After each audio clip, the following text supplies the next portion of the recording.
Good morning. I'm Rachael Carman and I blog at hissunflower.com.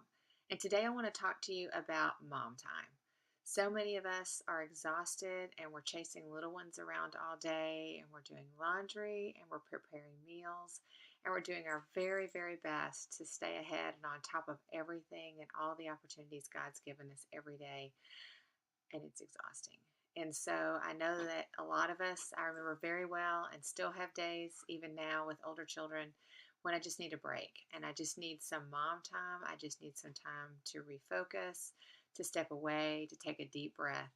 And so today I have 5 things that you can do to do just that, that are almost, I think most of them are free and can really invigorate you and refocus you and give you that breath of fresh air that you need so that you can keep on taking care of the people and the responsibilities that God's given you.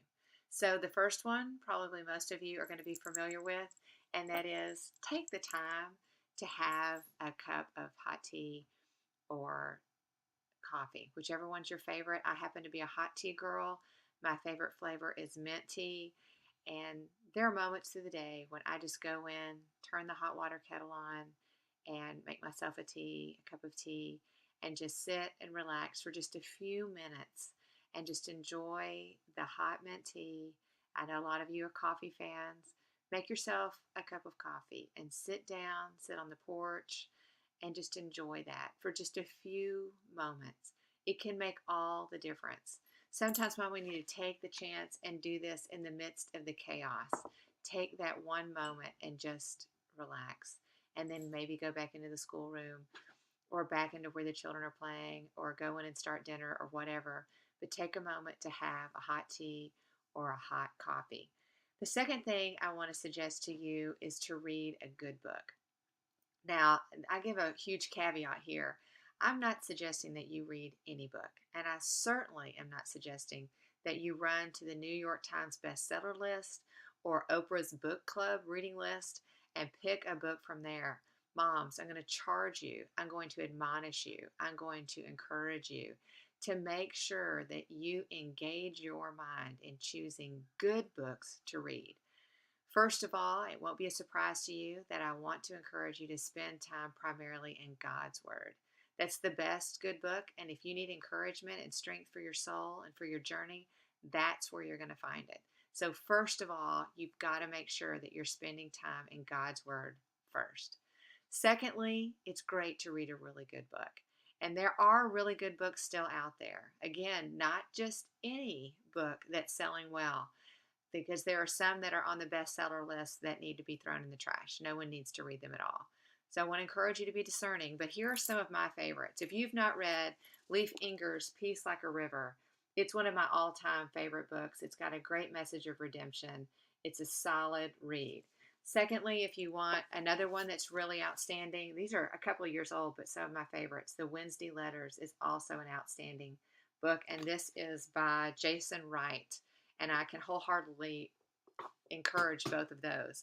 If you want something that's a little bit more heady but incredibly timely, I would recommend Eric Metaxas Bonhoeffer. You're not going to beat this. It's very sobering in terms of the day and time that we're living in. It's a great read. And currently, right now, I'm also reading some classics. Right now, I am actually reading Pilgrim's Progress. You can get a classics list just about anywhere, a college reading list. Many of you out there are probably like I am. I have a college degree, and I'm appalled at how few classics I actually read in my college years. So get a good classics list. I recently finished Anna Karenina, which was an outstanding read also. There's lots of good literature out there. Don't settle for the junk. Make sure you're reading good literature. But it's a great way to take a break and engage your mind, but also sort of escape a little bit. Make sure you're escaping to a good place. Next, I want to encourage you to just go for a walk. Sometimes the best thing we need to do is to get out and walk in God's creation and listen to the birds sing and admire the beauty of his handiwork. Get some fresh air and just go for a stroll. Just around the block may be all you need. It may be that when your husband comes home, you say, I'll be back in 30 minutes, and you go for a walk around the block. Moms, I get it. It's easy to sit down at the computer and turn on the computer and start taking in everything the computer has to offer, whether it's Pinterest or it's Facebook or it's YouTube or it's your favorite television show, or it's easy just to sit down in front of the television and just to disengage. I want to encourage you. Before you do that, go out and take a walk with God. Go out and just walk around and just breathe and admire His handiwork and listen for His voice and just take those few minutes to take it all in. Next, something I hope that all of you do is keep a journal. This is a really simple one. I think I picked it up at Target. I happen to like my journals ruled.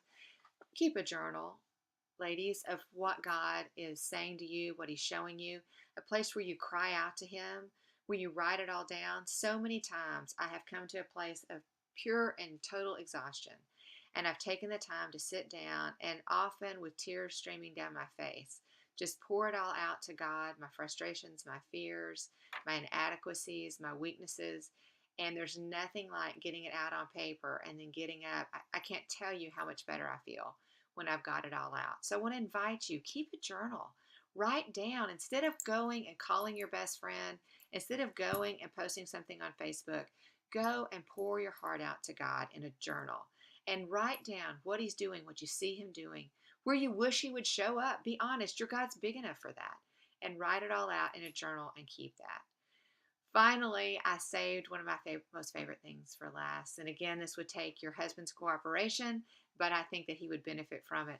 Moms, invest in some good bubble bath. And if you're a bath taker, take yourself a bubble bath every now and then at night to unwind and just sort of cast all your cares into the bubbles at the end of the day.